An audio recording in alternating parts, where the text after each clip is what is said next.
Everyone, সবাই কেমন আছো? আলহামদুলিল্লাহ, আমি ভালো। আজ আবারও প্রতিদিনের মতো রান্না করতে চলে আসলাম।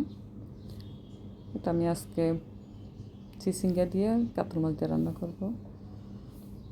এই তো প্রথমে একটু পেঁয়াজগুলোকে একটু তুলে ভিতরে একটু ভেজে নেব, তারপরে একে একে সব মশলা দিয়ে দিব।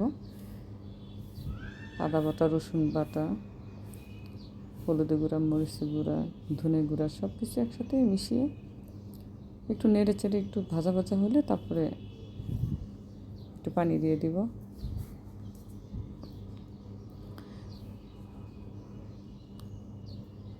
এই তো তারপরে আস্তে আস্তে মশলা একটু কষিয়ে আসলে তারপরে এটার ভিতরে মাছ দিয়ে দিব।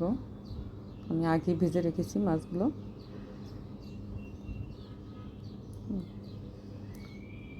তো মাছগুলি একটু কষিয়ে তারপরে আমি সবজিগুলি আর কি দিয়ে দিব আর কি। তো আসলে রান্নাটা যে যার মতন করে রান্না করে আর কি, অনেকভাবেই রান্না করা যায়। কেউ কেউ আছে মাছ ভাজি না করেও রান্না করে, যার যার পছন্দ আর কি, যে যেভাবে আর কি খেতে ভালোবাসে আর কি। সো আমি তরকারিগুলি দিয়ে দিব।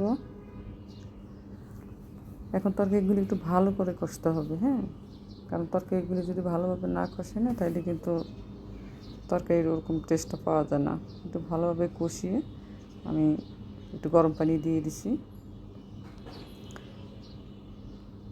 এই তো হয়ে গেল। এখন মাছগুলি দিয়ে দিব।